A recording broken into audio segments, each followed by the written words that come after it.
Hello everyone. पिछले turn पे हम लोगों ने आई सेक्शन को स्टडी किया था, तो बस उसको हम कंक्लूड कर रहे हैं आज। तो दिस इज केस फर्स्ट को ले रहे हैं। तो केस फर्स्ट में हमने ऐसा आई सेक्शन लिया है जिसका ऊपर का पोर्शन और नीचे का पोर्शन यानी कि दोनों फ्लैंज का जो साइज है वो सेम है।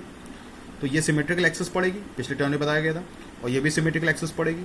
और इस पूरे फिगर का जो ओवरऑल सेंट्रॉइड पड़ेगा वो यहाँ पर पड़ेगा। मान के चलते हैं हम लोग किनारे पर एक्सिस ले लेते हैं, दैट इज इसको वाई एक्सिस ले लिया और इसको ओरिजिन ले लिया और इसको हमने एक्स एक्सिस ले लिया। इन एक्सिस की सहायता से हम इस ओवरऑल सेंट्रॉइड की पोजीशन को लिख सकते हैं बहुत आसानी से।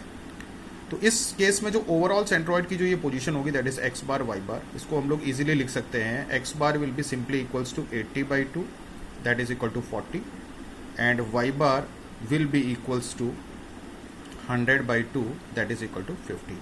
बिल्कुल बीच में सेंट्रॉइड पड़ेगा, चाहे हॉरिजॉन्टली देख लें चाहे वर्टिकली देख लें। तो ये हो गया केस फर्स्ट। केस सेकंड जैसे पिछले टर्म पे भी लिख गया था उसको कंक्लूड कर रहे हैं हम। तो केस सेकंड में हमने ऊपर वाले जो पोर्शन है, ऊपर वाला जो रेक्टेंगल है, फ्लैंज है, उसके साइज को कम कर रखा था और नीचे वाले को बढ़ा रखा था। तो इस केस में ये तो सिमेट्रिकल एक्सिस है, तो this is the symmetrical axis. और एक लेंथ उसकी हाइट के बीचों बीच, एक एक्सिस उसकी हाइट के बिल्कुल बीचों बीच में इस तरीके से ले सकते हैं। तो ये सिमेट्रिकल एक्सिस नहीं है, इसको हम लोग ऐसे ही कह सकते हैं, this is the middle length axis.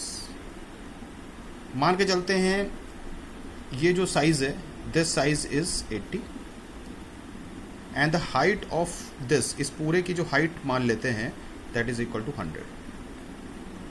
तो ऐसे केस में इसके पास सिर्फ एक ही सिमेट्रिकल एक्सिस है और ये मिडिल लेंथ एक्सिस है। तो ऐसे पिछले टर्म में बताया गया था, तो इसका सेंट्रॉइड नीचे पड़ेगा क्योंकि इसके मिडिल लेंथ के एक्सिस के रेस्पेक्ट में एरिया नीचे ज़्यादा है, तो यहाँ कहीं ना कहीं सेंट्रॉइड पड़ेगा। तो ये पोजीशन ओवरऑल सेंट्रॉइड की हो सकती है।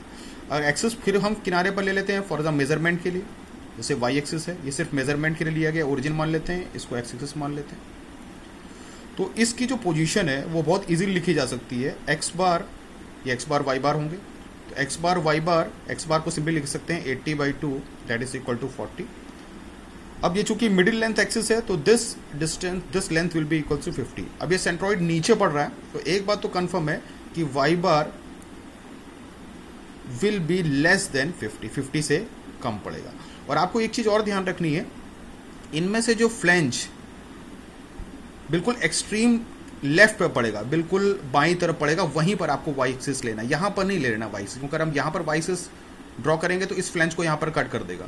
तो मैथमेटिकल कैलकुलेशंस को ध्यान रखते हुए चीज़ें कन्फ्यूजन में ना आ जाएं, इसीलिए हम लोग बिल्कुल यहाँ पर वाई एक्सिस लेंगे ताकि ईजिली हम इन पोजिशंस को इस तरीके से लिख सकें। नाउ केस थर्ड पिछले बार बताया गया था कि ऊपर वाला पोर्शन हम बड़ा कर दें और नीचे वाले पोर्शन को हम छोटा कर दें, नीचे वाले फ्लैंज के साइज को। फिर ये सिमेट्रिकल एक्सिस होगी, this will be the symmetrical axis. और एक मिडिल लेंथ एक्सिस को फिर से हम ड्रॉ कर लेते हैं। ये सिमेट्रिकल एक्सिस नहीं है, ये मिडिल लेंथ एक्सिस है। तो फिर से अगर ये इस पोर्शन को हम 80 मिलीमीटर मान लेते हैं और इस कंप्लीट लेंथ को हम 100 मान लेते हैं, चूंकि बिल्कुल मिडिल में है तो ये डिस्टेंस हो जाएगी दैट इज 50। तो सेंट्रॉइड चूंकि ऊपर एरिया ज़्यादा है मिडिल लेंथ से, इसलिए सेंट्रॉइड यहाँ पर पड़ेगा।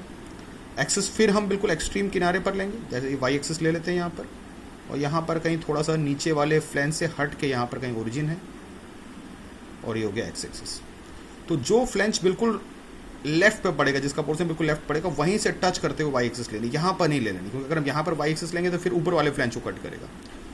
तो ये अगर पोजीशन है ओवरऑल सेंट्रॉइड की that is x bar y bar, तो एक्स बार तो सिंपली होगा that is equal to 80/2 that is equal to 40, लेकिन वाई बार जो होगा, चूंकि मिडिल लेंथ की वैल्यू 50 है, तो इट विल ग्रेटर देन 50, यानी कि 50 से ज़्यादा होगा।